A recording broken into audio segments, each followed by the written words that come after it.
You ever wake up to find out your entire life, your peace, your privacy, the sweat you poured into a patch of forgotten earth has been quietly penciled out by a bunch of strangers with nice smiles and clipboards? Yeah, that happened to me. Folks figured I was just another ghost, up on a Colorado ridge, retired harmless, maybe half asleep on my porch, wouldn't notice if they redrew the world right under my boots. But the thing is, I spent 20 years chasing land fraud rings for the feds, and there's nothing that wakes a man up quicker than seeing fresh tire tracks where there shouldn't be any right on the road you built with your own hands. Let me back up a sec, give you the lay of the land. After decades running down paper trails and con men from bayous to tundra, I bought 320 acres of forgotten pasture near Gunnison. Every inch legal, certified, and notarized, no HOA, no neighbors, just me, the trees, and the kind of silence you can taste. I rebuilt old fences, set up motion cameras, poured concrete for a solar well house, made the place mine. For months, I'd sit on the porch with coffee and nothing but wind for company. No voices, no cars, not even a stray hiker. I figured finally I'd beaten the system. But then, just as winter thawed, I spotted those tire tracks. Skinny fresh cutting through my south entrance. Not my truck.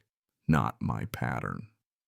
At first, I chalked it up to a lost hunter or a short-cutting local, but the tracks kept coming back no matter how much gravel I laid down. So I checked my trail cams, and there it was, a shiny white Jeep rolling down my private road like it was a parade float. No hesitation, no wave, just gone into the woods beyond. That confidence, that assumption nobody'd mind or notice, it pissed me off. Maybe it was the principle, maybe it was the ghosts of old cases gnawing at me, but I needed to know where they were coming from. So I launched my drone from the ridge. That bird traced the Jeep right to a brand new gated development. American flags on porches, neat lawns where there should be sagebrush, a banner strung up, "Welcome to Mountain Gate Meadows." Suburbia had climbed the mountain. The kicker, their road ended practically at my fence, and my road, the one I'd cut through pine and rock, was their secret shortcut. They'd built up against my land, boxed in by their own bad planning, and just started using what wasn't theirs. I could have put up another gate, played it quiet, but I know this breed HOA folks, the kind who think property rights are negotiable if the newsletter says so. They don't ask, they assume. Sure enough, next week a silver Lexus pulls up and out steps Karen Laurie, the sort of woman who wears pearls with hiking boots and never once got told no. She flashes a perfect HOA smile, buzzes my intercom, and says, "We'd love to offer you honorary membership. Snow plowing, security, landscaping, think of the benefits." Like I'd spent my life dodging red tape just to sign up for their monthly meetings. I asked her, "You offering to plow my land or take it?" She didn't blink, just handed me a glossy brochure and promised solutions.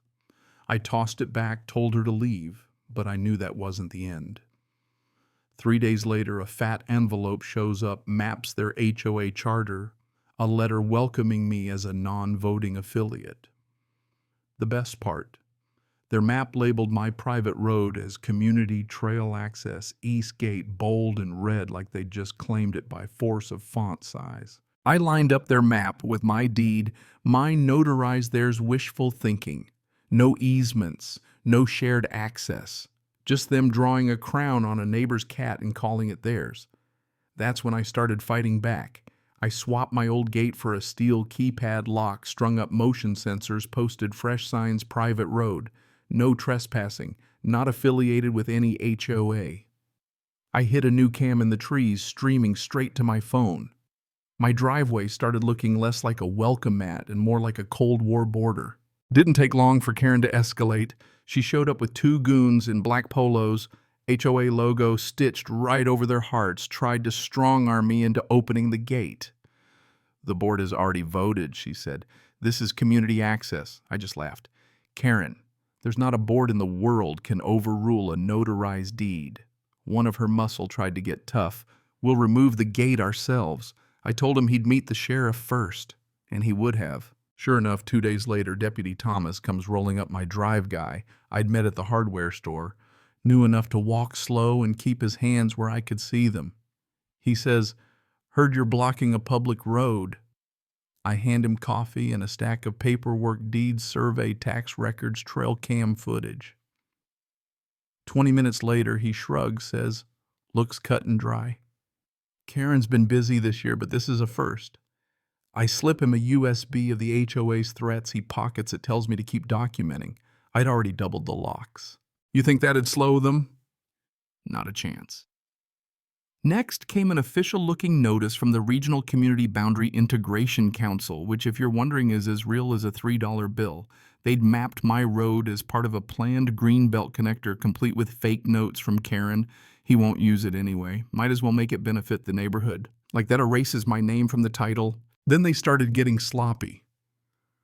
I found a new sign bolted to my tree, private trail for residents only. Their colors, their logo.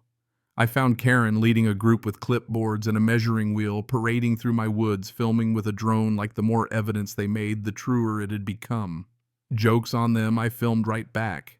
Sent everything to my lawyer, Emily, in the county. Emily nearly burst out laughing. That's criminal trespass and mail fraud. Time to burn it all down. I upgraded the cameras. I found one of their guys smearing Vaseline on the lens, caught on backup cam face, clear as day. The sheriff paid him a visit. I pressed charges. Then I found something worse, a black wireless camera, not mine, taped inside a tree, aimed at my clearing. They weren't just trespassing, they were watching. I left it for the sheriff, but started running my own counter-surveillance, just like old times. Twist came when I found a hidden trail, freshly cut along my North Ridge gravel, laid down signs posted, "Community Access Path, Do Not Disturb." They were trying to build history, manufacture evidence of public use, all while sneaking in at dawn and dusk. Caught them on camera, 8 separate crossings, some with kids, some taking pictures.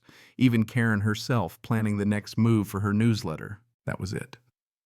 I called in an independent surveyor, Marcus, to map every inch. His report blew the case wide open. 2 illegal trails, no public access, no way around the truth. They'd even camouflaged one so satellite images wouldn't spot it. Bureaucratic warfare layer lies. Hope nobody checks, grab what isn't yours, and wait for the owner to give up. Except I didn't. I put up giant legal signs, filed formal complaints with the county, sent all footage and maps to the DA. The sheriff confirmed a criminal investigation into forged documents and trespass. That got their attention, especially when one of their fake inspectors, caught on camera, turned out to be Karen's nephew running a landscaping business. Emily hit them with a cease and desist. Next, a hand-delivered arbitration demand for shared road use, classic bait. Emily warned me, don't even answer. That's all they need to claim a real dispute. So I doubled down. Motion floodlights, more cameras. They tried one last time, sneaking in at night with bolt cutters and spray paint, caught on drone, chased out by my new security contractor, Julian. They even doctored up a fake permit and filed it at the deed desk, trying to create a paper trail. We beat them at their own game every step. When the county called a hearing, the room was packed, press neighbors, even some of Karen's own folks who'd had enough. Emily and Marcus laid it all out. Forged filings, illegal signage, surveillance, trespass, everything. Karen's lawyer tried to claim historic use and misunderstanding. Emily shut it down. Then why the forged documents? Why the hidden cameras? Judge didn't need long. The HOA was ordered to tear out every sign, trail, and camera. $380,000 in damages. And Karen referred for criminal prosecution. I didn't gloat, just shook the judge's hand, then spent the next week sealing my borders for good. Steel gates, new cameras, signs laser etched with no access. Violators prosecuted. Karen resigned. The HOA blamed misinformation, but once the residents learned a new road would cost them over $1 million, the whole board started jumping ship. Now mornings are quiet again. No more HOA signs, just wind in the pines and gravel under my boots. Walk in the road I built on land I own, no negotiation, no committee. And hanging at my gate is the old lock Karen tried to cut, welded shut a little rusty trophy that says some lines you just don't cross. So what do you think? Should a man have to fight this hard to defend his land from a bunch of paper-pushing neighbors? Have you ever had to stand your ground against a bully in a suit? Let me know in the comments. Let's talk about justice, what's right, what's just... Or if you've got your own HOA war story, I want to hear it. And hey, don't forget to hit like, share your thoughts, and stick around for the next time someone tries to redraw the lines where you live.